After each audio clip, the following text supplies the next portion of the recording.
अपनी भगवान श्री कृष्ण की अधूरी इच्छाएं थी, उस अधूरी इच्छाओं को पूरा करने के लिए।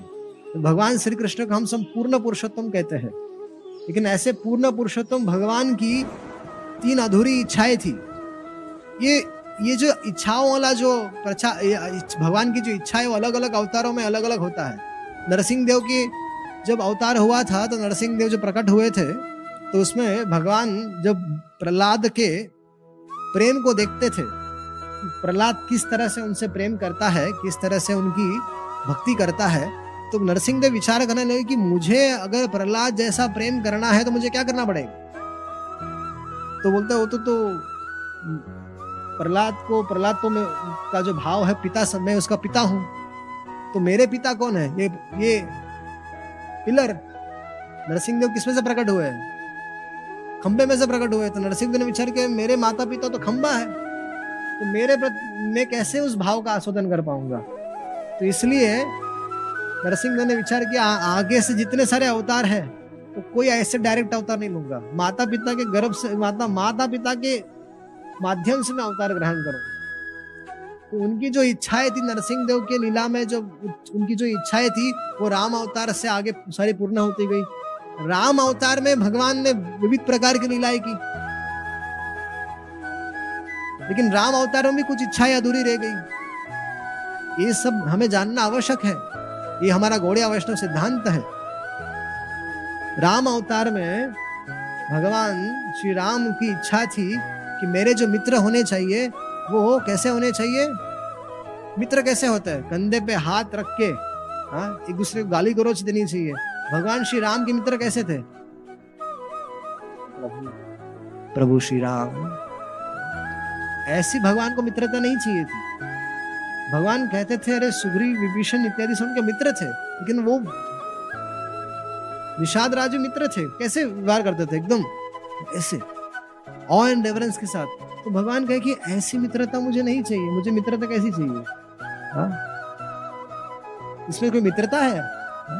आपका कोई स्कूल का फ्रेंड मिल जाए, आपको धोती कुर्ता में देख ले, वो क्या बोलेगा? तो गाली देगा वो तो अगर आपकी उसकी अच्छी मित्रता है तो वो मित्र पता वो आपको धोती कुर्ता छोड़ देगा, बोले वो तो अरे चल बड़ा पंडित बनता है।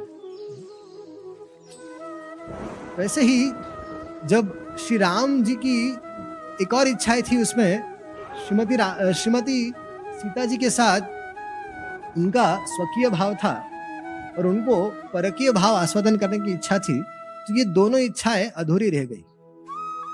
तो जब कृष्ण अवतार हुआ तो कृष्ण अवतार में ये भी इच्छाएं, ये जो राम अवतार में अधूरी इच्छा थी वो कृष्ण अवतार में पूरी हुई। कृष्ण अवतार में भगवान के मित्र कैसे थे? एकदम मतलब ऐसे थे कि भगवान के भगवत्ता की कोई कीमत ही नहीं थी वहां। भगवान ब्रह्मा जी को अपने चरणों में गिरा दे, भगवान काले का दमन कर दे, गिरिराज गोवर्धन उठा दे, ये कर दे वो कर दे, इतने सारे असुरों का वध कर दिया, लेकिन भगवान के जो ग्वाल बाल मित्र है उनके अंदर लवलेश भी नहीं है कि ये भगवान है। कितनी बार तो ऐसा है कि भगवान के साथ इन लोग खेलते रहते और भगवान को खुद निकाल देते। चल एक बार भगवान इन लोग सब साथ में खेल रहे थे और खेल में उन्होंने कहा कि भगवान आपको अब कृष्ण का घोड़ा बनना था कि वो हार गए थे। तो कृष्ण ने कहा अरे मैं नंद बाबा का लड़का हूँ, राजा का लड़का हूँ, मैं घोड़ा बनूंगा। तो उन्होंने कहा अरे घोड़ा तो तुझे बनना पड़ेगा। बोला नहीं बनूंगा, तो जा। इसको निकाल दिया। तो कृष्ण को निकालते कृष्ण वहां पे पेड़ के पास जाके रो रहे थे। तो बहुत रोए, बहुत गिड़गिड़ाए, मैं ऐसा बोलूंगा नहीं, मैं कभी ऐसा नहीं बोलूंगा कि मैं राजा का लड़का हूँ, ये हूँ वो हूँ, मुझे ले लो। तो बहुत रोने के बाद उनको ले लिया गया दोबारा। कृष्ण भगवान श्री कृष्ण के ब्रज में उनके भगवत्ता की कोई कीमत नहीं, लेकिन श्री कृष्ण लीला में भी भगवान की कुछ अधूरी इच्छाएं थी। अभी राम अवतार की इच्छाएं तो पूर्ण हो गई, स्वकीय रस परकीय रस का भी आस्वादन कर लिया भगवान ने। राधा रानी और गोपियों को किसी और के साथ विवाह करा के भगवान ने तो परकीय रस का आस्वादन कर लिया। लेकिन इस कृष्ण लीला में भी इस पूर्ण पुरुषोत्तम श्री कृष्ण के इस अवतार में भी उनकी कुछ अधूरी इच्छाएं थी। वो इच्छाएं ये थी कि जो श्रीमती राधा रानी है, वो जो सुख उनको जो सुख प्राप्त होता है, श्रीमती राधा रानी को जो सुख प्राप्त होता है, वो सुख मुझे कैसे मिलेगा? मेरी सेवा करके जो उनको आनंद प्राप्त होता है, वो आनंद कैसे मुझे मिलेगा? और मेरे दर्शन करके जो उनको आनंद की प्राप्ति होती है, वो वैसा आनंद मुझे कब मिलेगा? अब विचार कीजिए, भगवान तो विषय है और ये श्रीमती राधा रानी आश्रय भक्त है, तो भगवान बनकर तो भक्त के भावों का आस्वादन नहीं हो सकता।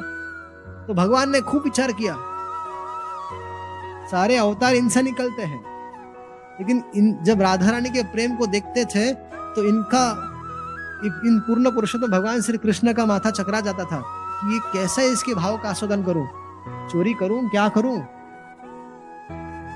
राधा रानी मुझसे ज्यादा आस्वादन कर रही है।